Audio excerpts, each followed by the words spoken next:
Hey friends, welcome back to my channel. My name is Ty, and this is RealiTea Table Talk. I'm here to share my thoughts and opinions on the latest episodes of the reality shows we all love to watch. Now, my thoughts are my thoughts, and the reviews I share are from my perspective. But I can guarantee that at least a few of us are thinking the same things while we're watching these shows. If you're here for the first time, welcome to my channel. And if you're a return viewer, thank you for joining me again. I just want to remind you all to please like, share, and subscribe. If you dig this video, go ahead and give me a thumbs up. It's a free and easy way to support this channel and its growth. And it also lets YouTube know that my channel is here, that this video is here. So if you like it, please go ahead and give me a thumbs up.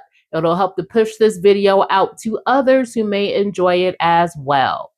With that said, y'all, pull up a seat, join me at the table, and let's get into this review for the Never Ever Met Season 2, Episode 8. We start this episode off watching Pastor Clavassier, aka Clay, and Tati, aka Tatiana, leave the house in their respective cars. Now, if y'all remember last episode, Clay and Tati called it quits and they decided to be out. So they are gone. Inside, the couples are discussing what just went down with Clay and Tati leaving. And Jay says Clay is sweet, but he has a lot to learn. And baby, he does have so much to learn when it comes to hiding secrets and not lying and just being your authentic self when you're trying to get into a new relationship with someone and not hiding any children. Hello. Cinco says there's only 1 week left and he's not surprised that Clay and Tati left, but only the strong survive. So the couples that are still there are trying to go the distance. Charlie says, let's rate the couples again now that there's only 5 couples remaining. And Cinco was like, oh, that's easy. Me and Jay are first. You and Jared are second. Alexis and Chris are third. Brandon and Kiki are fourth. And Brittany and Ty are fifth. Now, I don't know if I like this ranking necessarily. I don't know if it's the ranking about which couples are the strongest or have the most potential to go the distance. But I don't really agree with this ranking. I'll give my ranking for who I think will break up next. Number 1, I feel like will be Brittany and Ty because of their last date. And it's very obvious to me that Brittany doesn't really want Ty anywhere around her at all. Number 2 for me is a tie between Charlie and Jared and Kiki and Brandon. And I'm really, really pulling for Kiki and Brandon to go the distance because I can see they are both very sweet souls, okay? They're both very compassionate. And if Kiki can work through her insecurities and past traumas, and if Brandon is willing to stick it out after Kiki tells him about her ex, they can make up. They can make it through. I know there's a lot of ifs there, so, child, who knows? I initially didn't think that Chris and Alexis stood a chance in hell, but over the past few episodes, I've seen a different side to Alexis. She's kind of put the boss B persona aside, and she's showing a different side to herself. I can see she's giving us a gentler, more receptive side. And I think that may be appealing to Chris here. But then also, how that one couple who kind of seems the closest and the most solid to the others, how they can actually have the most ish going on.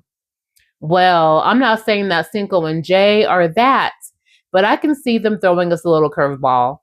Now, Cinco says Ty and Brittany will most definitely be leaving the house in separate cars. And Jay is like, they can leave now, to be honest. Just like Clavassier and Tati, okay? They can go ahead and go. And Charlie whispers to Cinco, I love her. Cinco says, well, I love her too. So the men and Jay all gather in the pool room. They're racking up the balls, shooting around. And Ty says the couples that have the most issues with their secrets and whatnot are still there. The couples that seem to be the perfect couples, they're gone. Well, I don't know, Ty. Let's see here. Alicia and Irvin, they're as far away from being the perfect couple as you could possibly get. And Clay and Tati's relationship are based off of lies, secrets, love bombing. So perfection, I definitely say not. Now, there's no such thing as perfection, right? Nobody is perfect. No one thing is perfect. I don't know how Ty is defining perfect, but if we go off of compatibility, child, none of y'all appear to be very compatible to me, with the exception of Jay and Cinco, and possibly Brandon and Kiki. So Cinco says, I have a question to ask y'all. And Jay says, what? Who's leaving next?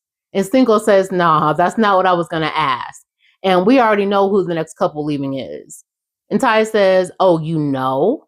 Oh, wow. So you know, huh? And Cinco says, I'm just playing with you. I'm just stirring the pot.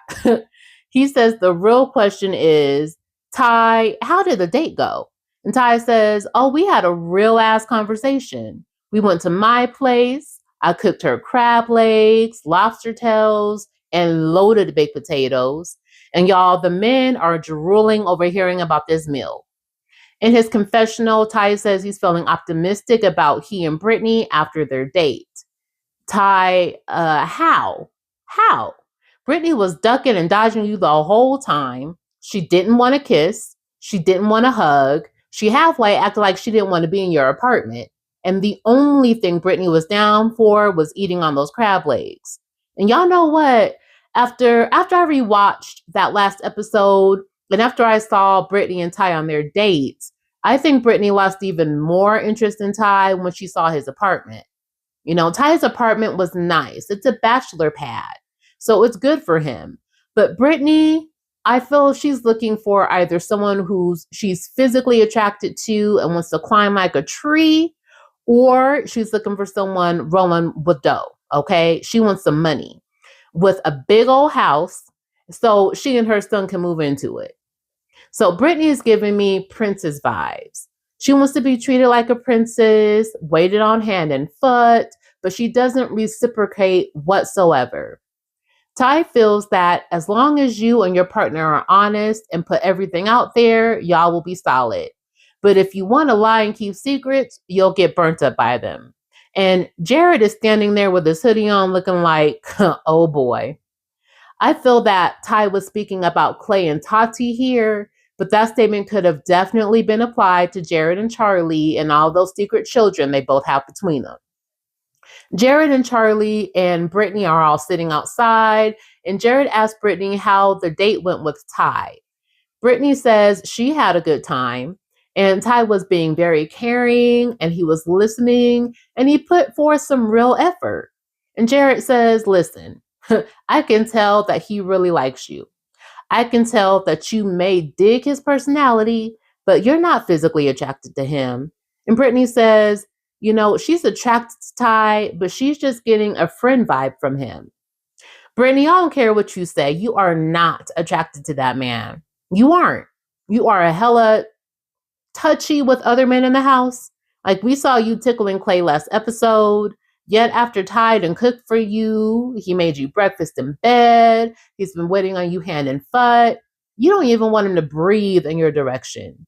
You don't want him to touch you. You know, he is not your type physically. And that's okay. But to drag him along and make him believe he has a chance when it's clear he has zero, that's just wrong. It's very unkind. In Brittany's confessional, she says Ty plays too much. He clowns around all day, and she's not there with him mentally. She's hoping she and Ty can have a serious talk about what their future looks like moving forward, but I can tell you what that looks like, child. Listen, it's just like how Cinco put it. You and Ty are living in that house in separate cars, okay? You'll be in one car, he'll be living in another. Jared tells Brittany he can tell Ty's love languages are physical touch and acts of service, and you're not really giving him either. And Brittany says, well, I'm not giving him the physical touch because that's not her love language. Charlie says Ty is very outgoing, but he's loud, and it's too much for Brittany. She seems frustrated, but she just won't talk about it. Brittany says she doesn't want to hurt Ty at all. She just needs time to get there. To get where, Brittany? Where are y'all going? To get gone? Because that's the only place it seems like you're trying to get is gone. Up and away from Ty. Anywho, it's the next day, and Jared and Brandon are playing pool. Jared says his younger sister is visiting today, but I have to have a serious talk with Charlie before my sister gets here. My sister knew I hadn't told Charlie about my newborn, but she doesn't know about Charlie's newborn or her other kids yet. In Jared's confessional, he dotes on his little sis. He says she's beautiful, she's intelligent, but she's also very real and can be a little unfiltered at times. Brandon asks, what does your sister know about Charlie? Jared says she knows the basics, but she doesn't know all of the details. So now he has to have this conversation with Charlie today before his sister gets there. Chris is like, go ahead and talk to Charlie now and give yourself some time to chill a little after the talk because you don't want to have this talk like 45 minutes before your sister gets here and have the energy be all off and emotions be raw. I hope it goes well for y'all. So Jared decides to take Charlie outside to have this chat. He admits to Charlie that the night they all played the game about whether they leave with their partners right then and there, if the show ended, he was the person who wrote F nah. Charlie is looking like, what the F? Like, for real? You told me you said yes. And he said, I'm sorry for that. You had just told me about your kids, that you have your 4 instead of just having 1. And I was pretty over it at that point.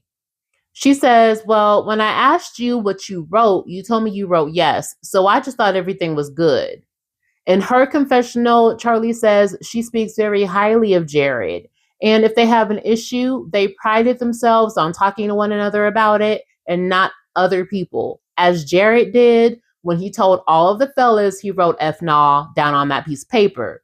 So at this point, she is very angry. Jared says he came into the house thinking he could convince Charlie and the one child he knew about to move in with him in South Carolina.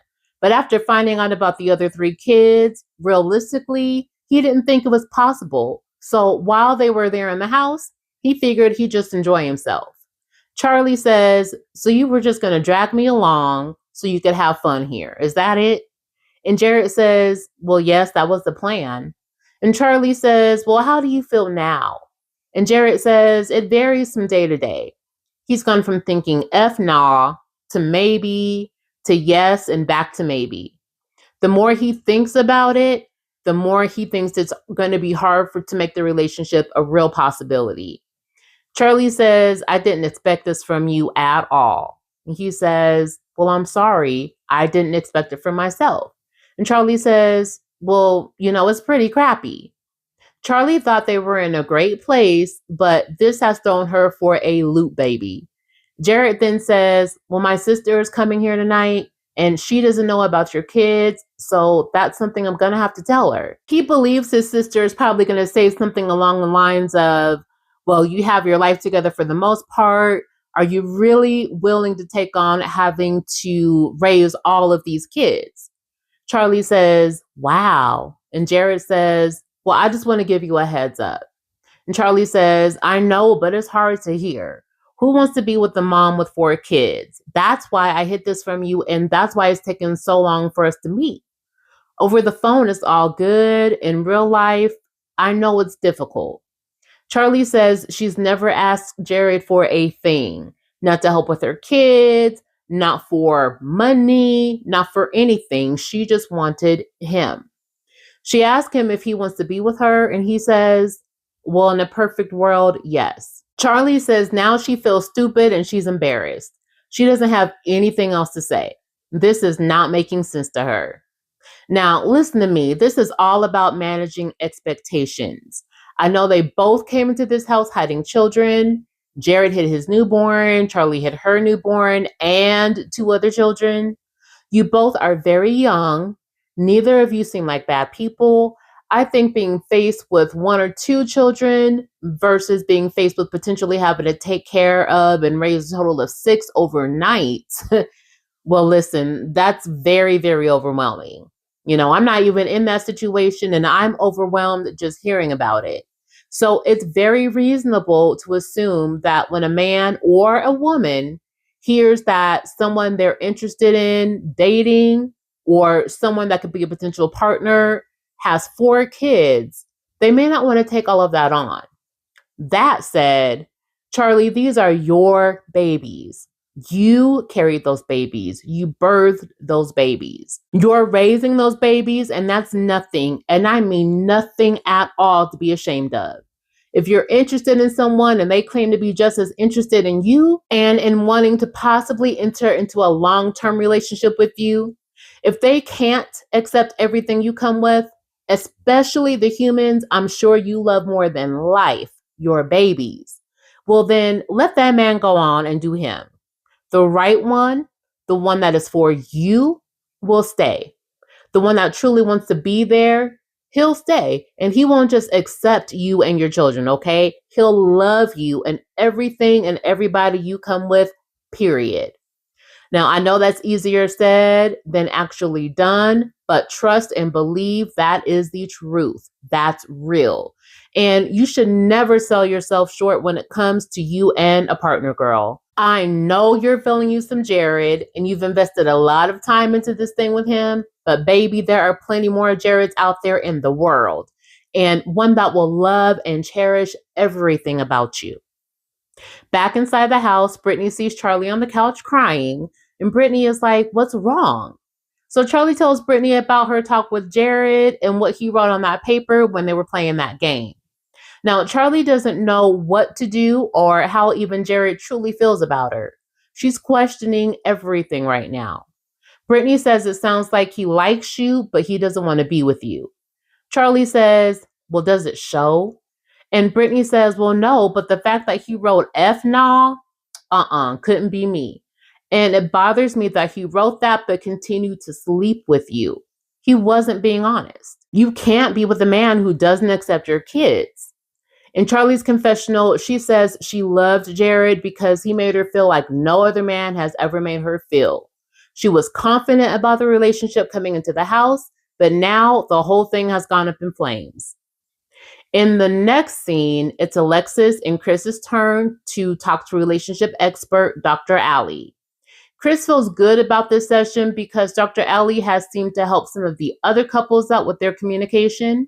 And so Dr. Allie asks, "Why do you think I'm needed?" Chris says, "Alexis and I have had good times and bad times. We don't always see eye to eye." And Dr. Allie asks, "Well, why is that?" And Chris says, "Alexis can be controlling and aggressive." Dr. Ellie says, "Well, how does that come across?"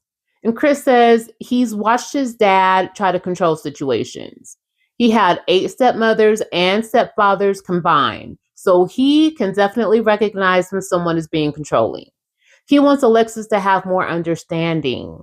He can say things that are petty, but he has his reasons. He had his own apartment when he was in the 9th grade. Could y'all imagine being 14 or 15 and carrying the responsibility of paying a rent and paying bills at that age? Like, that's crazy to me. So Chris says he's used to being alone a lot because his father was always busy and that he's used to being independent. In her confessional, Alexis is wowed by what Chris is saying to Dr. Allie right now and shocked that he's being so open. She's realizing that maybe this is what they needed. Chris says during their time in the house, Alexis has offered to help him do things like his laundry and whatnot, but he's told her, "Nah, I got it." And Dr. Ellie asked Alexis how it felt for her to offer assistance and have Chris turn her down. Alexis says she has a problem with Chris perceiving her offering help or support as her trying to be controlling. She admits she can be aggressive. And Dr. Ellie says, "So you feel misunderstood?" Alexis says, "Yes. Listen, I know I'm assertive, I'm dominant, and I am aggressive." So Chris says, "Listen, I don't need a mom. I have a mother. I want a partner." Dr. Ellie says, "Alexis, how does that impact you?" Alexis says, "I can adjust, but I don't understand what the problem is. The way she is, it's a part of her culture. It's just who she is."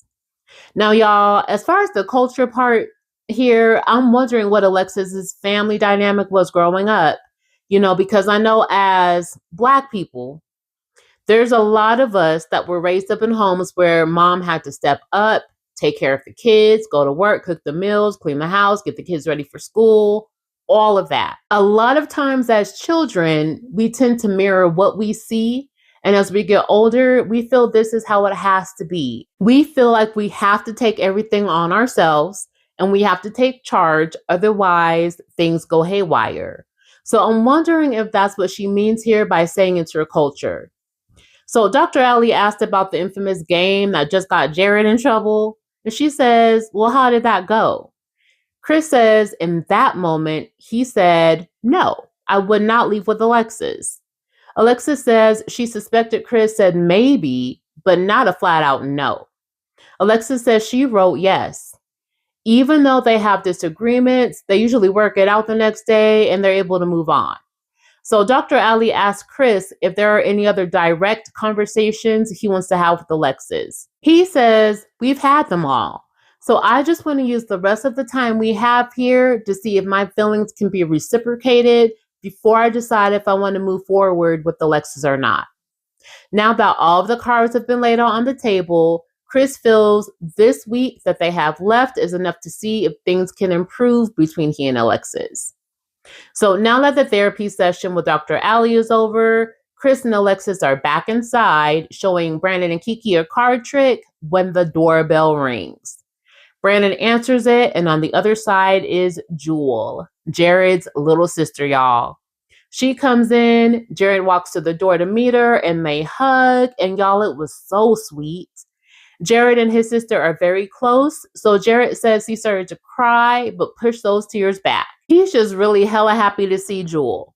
He says she always gives him the best advice, so he's like, come on, we gotta go chit chat. So they go outside to sit down, and she's like, how is everything? Look at you.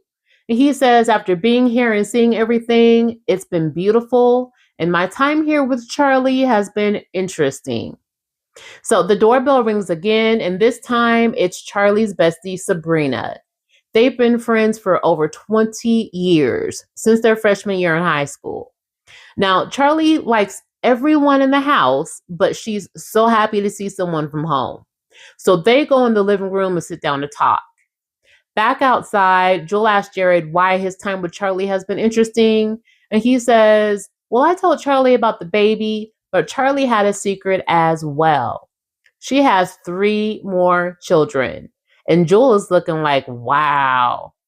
Inside, Charlie tells Sabrina that Jared has a newborn too. And Sabrina says, what is wrong with y'all? There's no way. For real? And Charlie is like, yeah, and I had no idea. He dropped 1 kid on me, but I dropped 3 on him. I was kind of worse. Outside, Joel says, so she has 4 kids? And Jared says, yep, and I checked out after hearing that. Even though she may have still been in La La Land, I dipped out of La La Land, but I still chose to enjoy myself. In other words, he invested all of his time and he didn't want to leave this house empty-handed, so to speak. He says one could say that he was leading her on, and Joel is like, right. Inside, Charlie tells Sabrina she thought everything was beautiful with them. They even went to the boom boom room.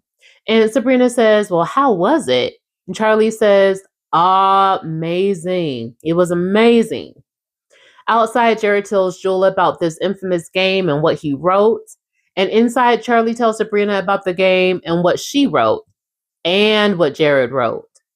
Jared also told Charlie he was drunk the night he wrote F nah, but he doesn't feel like that anymore. But Charlie still doesn't know what to believe. Outside, Jared tells Joel about he and Charlie's conversation earlier and where they're at right now. Joel says, that's a lot, and is. Joel says at the end of the day, when this is all over, you have to come back to reality. And if you're not ready to take that on, and Jared says, do I really want to raise someone else's kids? And Joel says, that's the $1 million question right there. He doesn't have a definitive answer right now. Inside, Charlie tells Sabrina she feels disrespected. She has to process what she was told and figure out if Jared really wants her or not, and if he wants to make this work. Charlie, listen, do not place all of your cards in Jared's hands, baby. You have a voice here too. It's not all about what he wants. What do you want? But clearly, she still wants Jared, so I digress. Charlie is very nervous about meeting Jewel under these circumstances. Upstairs, Chris and Alexis are getting ready for a date that Alexis has planned for them. So Ty is like, "Where are y'all going?" And Chris says he doesn't know. He was told to wear something athletic, but Alexis isn't athletic, so he has no clue what they're doing or where they're going. And he's confused because this date is taking place that night. So he's like, "Why am I wearing athletic gear?" Alexis says after meeting with Dr. Ali, she was caught off guard. She owns that she's assertive, dominant, and aggressive, but not so much so that she can't be feminine and show a softer side. She admits to missing some things with Chris, so she's planned this date in hopes that they're in a better place going forward. Downstairs, Jared and Jewel go inside, and Jared introduces her to Charlie. Jared and Charlie sit down, and Jared says, "I filled my sister in on everything. So now, Jewel, now that you have Charlie here in front of you, is there anything you want to discuss or share?" Jewel says before coming into the house, "What were your feelings for my brother?" And Charlie says, "It's been over 4 years. I love that man. I was hoping we'd come here, I tell him everything, and we work through it." And her goal was to leave this house with Jared, period. Jewel doesn't understand why the kids were kept a secret. And Charlie says, "I was worried about his perception of me being a single woman with 4 kids." Jewel says, "Listen, if you're doing what you have to do, you should be proud of that." Charlie is like, "You're right. I do well for myself. I think I may even make a little bit more money than Jared. No offense. I just didn't mention the kids and the topic never came back up. I know I should have told him from jump, and I know I was being selfish, and I was wrong for that." Jewel says, "How did you feel about Jared's answer to the game?" And Charlie says, "After we both disclosed our secret babies, we agreed we wouldn't lie to each other anymore. So after the game, I asked him what his answer was, and he said it was yes. Come to find out, he said no. So he's still lying even after we agreed we weren't going to do that anymore." Jewel asked, "If he had been honest with you when you asked initially, how would you have felt?" And Charlie says, "I would have felt fine." And Jewel is looking like, "Yeah, right." And Charlie is like, "No, I would have felt fine because that is how he really felt. He and I get along so well because he knows I understand ish like that. I'm not one to get crazy. So if that's how you feel, let's talk about it. I only get mad when you lie about it." So Jewel says, "Okay, all right, I get it." Charlie says, "Listen, I realized I had just dropped 3 extra kids on you. You have a right to be mad. Just talk to me about it." Jewel says, "Dropping 3 kids on someone and thinking, okay, so we're just going to keep pushing on and it's all good. That's unrealistic." Now, at this point here, I can see Charlie has some fight in her, okay? She knows how to respectfully stand up for herself, and she says, "I never said that. I did not expect that. He's the one who said it's all good when it really wasn't, but he never told me it wasn't." Jewel says, "I get it. I don't like liars either. That's a deal breaker for me. But this is my brother, and I'll always have his back. At the same time, I'm going to hold him accountable. Like, why did you lie?" So this is when Jared steps up and he says, "Listen, I'll take ownership for that. I shouldn't have lied, and I should have told you how I felt immediately. I apologize for all of that." Charlie says, "We've both lied. I lied, and hindsight is 2020. I feel we can work through this. I just don't know what he wants right now." So Jared says, "We've been living in la la land. We really have. And realistically, this is a lot. And we need to have a serious one-on-one conversation about what this all looks like." Jewel says, "Listen, it's like this for me. If a man doesn't want you without makeup, he doesn't deserve you with makeup on. It's the same with these kids. Kids are a little different, but you as a mother keep them in the forefront. And if a man doesn't want you because of the kids, chuck up the deuces, honey. He can go." Y'all, listen, I understand why Jared values Jewel and her advice and opinions so much. I really like Jewel. Jewel is a real one. She's keeping it G, okay? She's keeping it a buck, and I very much appreciate seeing that here on this show. Charlie says Jared's sister is sweet and understanding, and she took the news about all of these secrets very well. When Joel gets up to leave, she bends down to hug Charlie and whispers in her ear, "Don't let them say anything wrong to you. You're beautiful inside and out." Y'all, I love me some Jewel. Just like Jared said, there was no disrespect here, just beautiful discourse. And I loved it. There was no sugarcoating, no BS, just realness, kindness, and respect. So in the next scene, Chris and Alexis are in the back of their car, riding to the spot Alexis has picked out for their date. And Chris says, "Athletic geared Alexis, like this is interesting. What's going on?" And he is all smiles, okay? He's curious, but he's loving this at the same time. Alexis says, "Where do you think I'm taking you?" And he says, "A ballpark." And he's looking at Alexis thinking he guessed it. So he's like, "Did I get it?" "Yeah, I know I got it. I know I guessed it. I see your face." So then they get to the spot, and it's one of Floyd Mayweather's boxing studios. So Chris and Alexis walk up, and he's like, "Aw, ish, you done bought me the box." And Alexis is like, "Mm-hmm." And Chris's smile is as bright as the sun here, y'all. This date is right up his alley. Chris says, "Maybe this woman is paying attention. She brought me the box, and she knows I love boxing, and it's at one of my favorite boxers' gyms." My heart is full, and I love this for them, y'all. This is the first time I'm seeing pure joy radiate from Chris since he's been in this house. He's usually looking stressed the hell out, but right here, he is in heaven, baby. The instructor takes them over to work the battle ropes first. Then they're throwing around the medicine ball. Chris says Alexis seems motivated. Then they start working the bag. And Alexis says Chris is showing off his little skills. And she wants to show him she'll always be in his corner and that she, being a strong woman, is not a bad thing. She was able to hold that bag steady while Chris was taking his jabs, and he got to see her do her thing too. So after boxing, Chris says he feels good. And he asks Alexis, "How do you feel?" And Alexis says she feels great. Chris says this date is a 10 out of 10. And Alexis is like, "A 10 out of 10? And so Chris says they are definitely heading in the right direction. And he leans over to kiss Alexis. And he's like, "Give my lips a jab with your lips."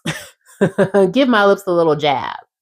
So they gave each other several little kisses, y'all. And Alexis was giddy as hell. She was like a little schoolgirl. This was super, super sweet, y'all. Very sweet. And Alexis, you did your thing with that date, honey. You can show your softer side to Chris.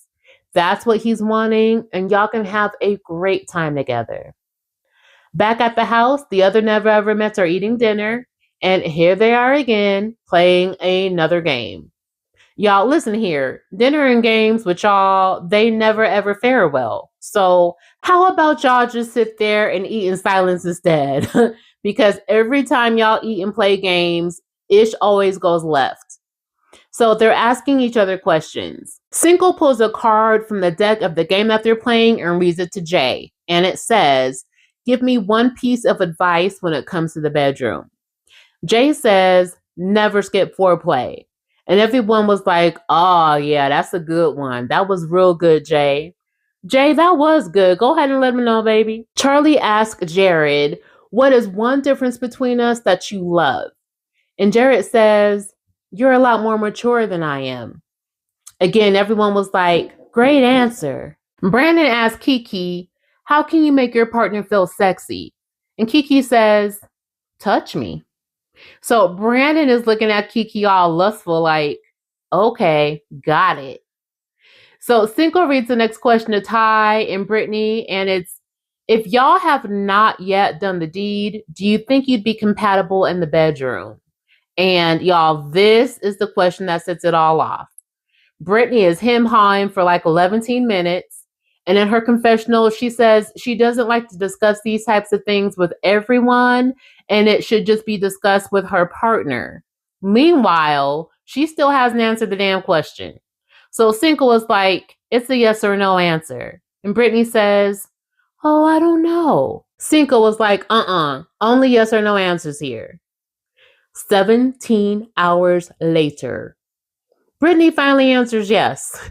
In her confessional, Brittany says the real answer was no, but she wasn't trying to bruise Ty's ego and she wanted to spare his feelings.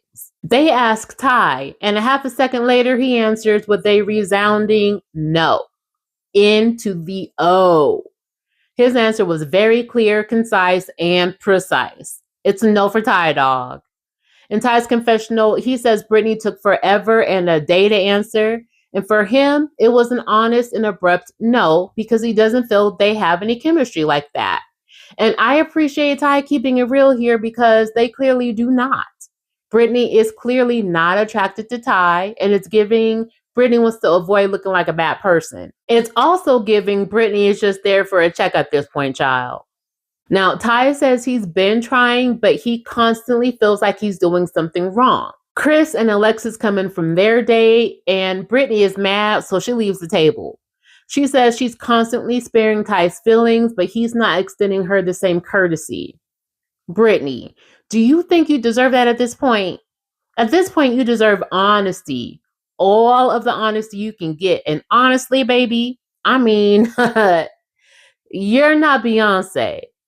Now, I'm not saying that you're not pretty, but stop acting like you're the cat's meow child. You cool and all, but you are not all of that. So Jay is like, what was the big deal? She's avoiding answering the question. So that's when Ty was like, F that. She tells Chris and Alexis, welcome to the Ish show. Alexis says she and Chris just came in from their date on cloud 10. Not cloud 9, honey, cloud 10. And they want no parts of the drama going on up in this house here. In the kitchen, Brittany says she's mad that Ty isn't taking her feelings into consideration. Girl, please, you're not taking his feelings into consideration. And if you're trying to act like you are, well then, child, go back to acting school or get a refund for those classes you pay for because clearly they're not working for you, baby girl. At the dinner table, Ty says he's always feeling like he's being rejected by Brittany. Kiki is like, yeah, so why would you say yes? Ty is like, that's exactly why I said no. And Jay is like, I don't know what the F is wrong with her. Now, y'all, listen. I feel that Jay is already feeling some type of way about Brittany being so handsy with all of the men there except her own. She done already got under Jay's skin with that, so I can tell something is a brewing here. Ty goes to the kitchen to ask Brittany what's up and why she got mad. And Brittany says, if you're going to ask me right here, well, then I'm going to tell you, you annoyed me. And Ty says, I was just answering honestly. And Brittany says, well, I appreciate that, but I said yes because I didn't want to embarrass you. And Brittany, the way you've been treating this man the whole time y'all have been in this house is embarrassing. Ty says, but you also took forever to answer. You took forever to say yes. So Brittany starts to say something and Ty is like, no, no, no, no, no. Can I talk? And Brittany says, well, you never let me talk. You just asked me a question and you never let me answer. So Ty says, well, let me know when I can talk because I'm a little boy, right? Go ahead and say what you got to say. And Brittany says, don't do that. Do not do that. Meanwhile, she's waving a finger all up in Ty's face. And Ty is like, get your finger out of my face. Why is your finger in my face? And Brittany says, because I don't do that. Still putting her finger all up in Ty's face. She says, don't do that. Get the F out of here. So Ty walks away. Brittany walks away. And y'all, that's the end of the episode. Ooh, you know what? Ty and Brittany can go. I'm going to echo Jay's sentiments here. They can go. Brittany is not in it for the right reasons. I think she may have gone into the house thinking Ty was maybe going to look some other way other than what she expected, and he didn't. So Brittany's disappointed, and she's just there for the check, y'all. That's all that she's there for. So my prediction for next episode is Ty and Brittany are going to be about. I don't think they're going to even last the full episode. We shall see. But y'all, comment down below. Let me know what you thought about this episode and who you think is going to make it to the very end. Don't forget to give this video a thumbs up, like, share, and subscribe. Thank you all so much for watching. And until next time, stay safe, stay blessed, and don't forget to tell someone that you love them today. Love y'all. Peace.